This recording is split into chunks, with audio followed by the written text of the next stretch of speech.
Assalamualaikum warahmatullahi wabarakatuh. Perkenalkan, nama saya Nurfadilah dengan 2 digit NIM terakhir 22. Di sini saya akan menjelaskan rencana pelaksanaan pembelajaran yang sudah saya susun untuk memenuhi tugas ujian tengah semester mata kuliah perencanaan pembelajaran.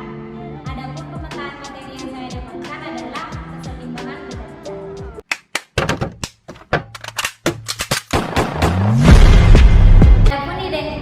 Yang telah saya buat, yang pertama digunakan untuk satuan pendidikan SMA atau MA kelas 11 semester ganjil dengan mata pelajaran fisika dan alokasi waktu yang diberikan 2 kali 45 menit. Kompetensi dasar yang digunakan yang pertama yaitu KD 3.1 di mana menerapkan konsep torsi, momen inersia, titik berat, dan momentum sudut pada benda tegar baik itu statis maupun dinamis dalam kehidupan sehari-hari. Yang kedua yaitu KD 4.1 di mana KD ini berisikan membuat karya yang menerapkan konsep titik berat dan kesetimbangan benda tegar. Dari kedua KD tersebut, kata kerja operasional yang digunakan pada KD 3.1 yaitu menerapkan dan pada KD 4.1 yaitu membuat. Tujuan pembelajaran pada materi ini adalah melalui diskusi kelompok, peserta didik dapat membuat karya yang menerapkan konsep titik berat dan kesetimbangan benda tegar dengan baik. Selanjutnya mengenai materi kesetimbangan benda tegar itu sendiri. Nah, benda tegar merupakan suatu benda yang bentuknya itu tetap sekalipun diberi gaya dari luar. Keseimbangan benda tegar adalah kondisi di mana momentum suatu benda bernilai nol. Artinya, jika suatu benda diam, maka benda tersebut akan cenderung untuk diam. Adapun syarat yang harus dipenuhi adalah yang pertama, total gaya yang bekerja sama dengan nol atau sigma F sama dengan nol. Yang kedua, total momen gaya yang bekerja pada suatu benda adalah nol atau sigma tau sama dengan nol. Torsi atau momen gaya adalah gaya eksternal yang menyebabkan suatu benda bergerak melingkar mengelilingi sumbu putarnya.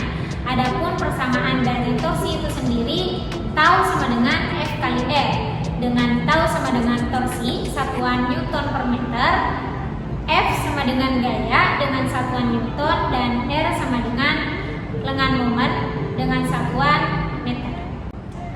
Adapun model pembelajaran yang saya gunakan dalam pembuatan RPP ini adalah Project Based Learning atau PJBL. Nah, apa itu model pembelajaran PJBL? Model pembelajaran PJBL adalah suatu model pembelajaran yang menggunakan proyek atau kegiatan sebagai media. Artinya, peserta didik melakukan eksplorasi, penilaian, interpretasi, sintesis, dan informasi dalam kegiatan belajar untuk menghasilkan berbagai bentuk hasil belajar. Adapun media dan alat bahan ajar yang digunakan dalam kegiatan belajar mengajar di kelas adalah yang pertama ada buku paket. Nah, buku paket di sini digunakan sebagai sumber referensi siswa dalam mengetahui materi kesetimbangan benda tegar sendiri. Yang kedua ada laptop, dan yang ketiga ada proyektor, di mana laptop dan proyektor di sini digunakan untuk menampilkan bahan ajar yang diambil dari sumber lainnya. Kemudian yang keempat ada alat peraga jungkat-jungkit. Nah, alat peraga jungkat-jungkit di sini digunakan guru sebagai contoh kepada siswa mengenai penerapan konsep kesetimbangan benda tegar. Dan yang terakhir itu ada link video YouTube seperti yang sudah saya terangkan. Link video di sini berisikan beberapa materi mengenai kesetimbangan benda tegar serta alasan mengapa jungkat-jungkit sendiri merupakan contoh penerapan konsep kesetimbangan benda tegar. Baik teman-teman, selanjutnya kita masuk pada langkah pembelajaran model PJBL. Nah, seperti halnya model pembelajaran lainnya, PJBL di sini juga memiliki 3 bentuk kegiatan dalam langkah pembelajarannya. Yang pertama yaitu kegiatan pembuka, Yang kedua ada kegiatan inti, dan yang ketiga ada kegiatan penutup. Yang pertama kita masuk pada kegiatan pembuka. Nah, kegiatan pembuka pada model pembelajaran PJBL di sini sama dengan kegiatan pembuka pada model pembelajaran lainnya. Yang pertama, guru memberi salam serta menanyakan kabar siswa dan kesiapan belajar siswa. Yang kedua, guru memeriksa kehadiran siswa. Kemudian yang ketiga, guru memberikan persepsi dan motivasi dengan mengajukan pertanyaan. Nah, pertanyaan di sini harus berhubungan dengan kesetimbangan benda tegak. Apa saja contohnya? Yang pertama, apa itu pengertian gaya? Yang kedua, apa yang dimaksud dengan gaya berat? Kemudian yang ketiga, bagaimana persamaan gaya berat? Selanjutnya kita masuk pada kegiatan inti pada model pembelajaran PJBL. Nah, kegiatan inti di sini teman-teman merupakan kegiatan pembelajaran yang membedakan antara PJBL dengan model pembelajaran lainnya. Model pembelajaran PJBL ada 6 fase pada kegiatan intinya. Fase 1 yaitu penentuan pertanyaan mendasar. Fase 2 yaitu mendesain perencanaan proyek. Kemudian fase yang ketiga yaitu menyusun jadwal. Fase 4 memonitor peserta didik dan perencanaan proyek. Yang kelima yaitu penilaian hasil, dan fase yang terakhir atau fase ke-6 yaitu evaluasi pengalaman. Oke, selanjutnya kita masuk pada fase yang pertama yaitu penentuan pertanyaan mendasar. Nah, pada fase ini guru memberikan pertanyaan mendasar seputar benda tegar berdasarkan materi yang telah diberikan sebelumnya atau berdasarkan pengalaman belajar siswa lainnya. Nah, contoh pertanyaan mendasar ini yang pertama, apa itu pengertian benda tegar? Yang kedua, apa yang harus dilakukan agar jungkat-jungkit dapat bergerak naik turun? Yang ketiga, adakah gaya yang bekerja pada permainan jungkat-jungkit? Kemudian yang terakhir yaitu bagaimana cara menentukan besarnya momen gaya pada suatu benda. Nah, pertanyaan mendasar seputar benda tegar di sini bisa digantikan dengan pertanyaan-pertanyaan mendasar lainnya. Fase yang kedua yaitu mendesain perencanaan proyek. Nah, pada fase ini guru mengorganisir siswa menjadi beberapa kelompok. Kemudian setelah itu guru menginformasikan kepada siswa mengenai tugas proyek berupa alat peraga jungkat-jungkit yang akan dibuatnya. Nah, yang ketiga, guru memberi kebebasan kepada setiap kelompok untuk menentukan ketua kelompok serta mendeskripsikan tugas dari masing-masing anggota kelompok. Kemudian langkah yang terakhir guru dan peserta didik membicarakan aturan pelaksanaan untuk disepakati bersama dalam pelaksanaan penyelesaian proyek. Nah, hal-hal yang disepakati tersebut diantaranya yang pertama, pemilihan aktivitas. Yang kedua, waktu maksimal yang direncanakan. Yang ketiga, tempat pelaksanaan proyek. Yang keempat, hal-hal yang dilaporkan. Serta yang terakhir yaitu alat dan bahan yang dapat diakses dengan mudah untuk membantu penyelesaian proyek.